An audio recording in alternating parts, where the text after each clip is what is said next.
habari, awali ya yote nitumie fursa hii kumshukuru Mwenyezi Mungu ambaye ametujalia afya njema, lakini pia ametujalia wasaa wa kuweza kufika hapa na kuweza kuzungumza na nyinyi. Kubwa ambalo tumekusudia kuzungumza na ninyi ni jambo ambalo kila mmoja wetu anaufahamu nalo, na kila mmoja wetu anajua kwamba tupo kwenye ungwe ya mwisho ya kampeni za uchaguzi wa 2025. Sasa awali tuwashukuru Watanzania wote ambao wanashiriki kwenye mikutano ya kampeni, lakini pia tuvishukuru vyama mbalimbali vinavyoshiriki kampeni kwa kuonyesha ukomavu katika demokrasia, lakini kwa kuonyesha ukubwa kwenye siasa, kwa sababu mpaka tunapozungumza hivi sasa hakuna ripoti zilizotolewa au kuripotiwa au jambo lolote limeripotiwa kwamba kuna uvunjifu wa amani, lakini pia kuna machafuko ambayo yametokea. Hii ni kudhibitisha kwamba Tanzania imekuwa kidemokrasia, lakini hii ni kudhibitisha pia Watanzania wamekuwa kidemokrasia, kwamba kila chama kimetumia fursa na muda ambao wamepewa kwa ajili ya kunadi ilani na sera zao kwa ajili ya kuchukua dola. Kwa hiyo kwa pamoja tuwashukuru Watanzania, vyama vya upinzani na sisi sote kwa pamoja kwa kuweza kuitunza amani yetu. Lakini kubwa zaidi, pamoja na amani tulionayo, imenilazimu nizungumze na Watanzania na waandishi wa habari. Tuendelee kuitunza amani yetu, tuendelee kutunza utulivu tulionao hapa Tanzania, kwa sababu hakuna sehemu nyingine tunaweza kupata isipokuwa ni hapa Tanzania. Ni kweli yapo mambo mengi yanaendelea kwenye mitandao ya kijamii na maeneo mbalimbali juu ya machafuko na juu ya uchafuzi wa amani tulionayo. Nitumie fursa hii kuwaasa, lakini pia kuwaomba wananchi wa Tanzania tusiwe na hali ya kushiriki kwenye hali yoyote ambayo inaenda kuivunja na kuisababishia machafuko nchi yetu. Hii ni nchi yetu kwa pamoja na hatuna nchi nyingine ya kuishi. Tuendelee kuitunza amani hii, kwa sababu ndiyo tunu tuliopewa na Mwenyezi Mungu.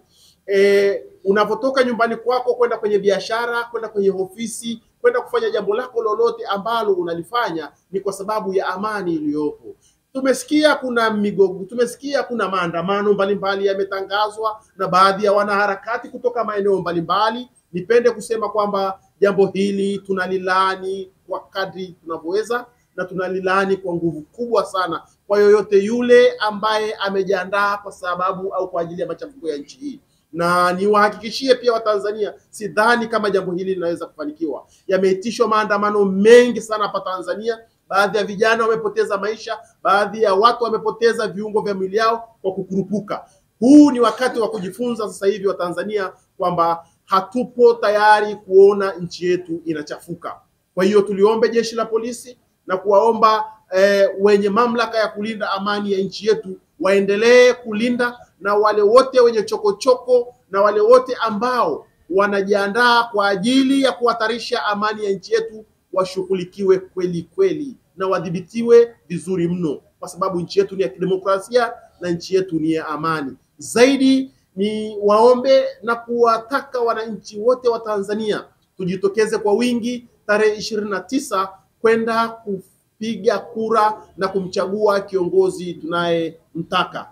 Hili ni jambo letu la kidemokrasia na haya ndiyo maisha yetu ya hapa Tanzania. Na kiongozi ambaye tunaenda kumchagua, ndugu wananchi, ni yule kiongozi aliyeonyesha athari katika maisha yetu. Ni yule kiongozi ambaye angalau tumeona positive effect zake katika maisha yetu.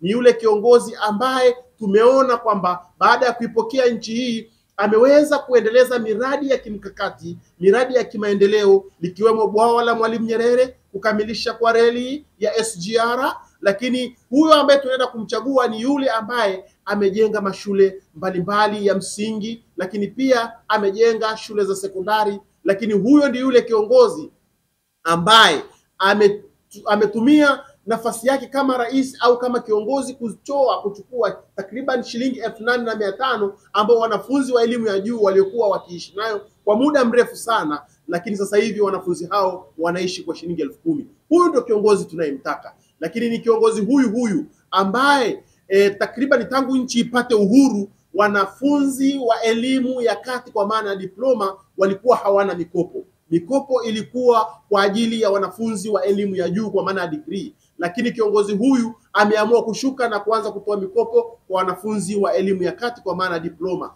Huyo ndiye tunayetaka kwenda kumchagua na ndiye ninayewaomba mkamchague tarehe 29 mwezi wa 10 2025. Ni huyu kiongozi ambaye ameifungua nchi, ambapo hivi sasa watalii wengi wanaingia nchini, ambapo tunapata sasa pato kubwa kwa maana fedha za kigeni kutoka mataifa mbalimbali, na kutokana na amani ambayo ameisababisha kiongozi huyu, ndio maana taifa letu limekuwa tulivu, limekuwa ni kimbilio la watu wengi kutoka mataifa mbalimbali. Na katika sekta ya michezo amekuwa raia namba 1 na mhamasishaji mkubwa wa michezo. Tumeona hivi karibuni nchi yetu imekuwa kwa mara ya kwanza hosti wa CHAN, na baada ya hapo tunatarajia tutakuwa tuna hosti michezo mbalimbali.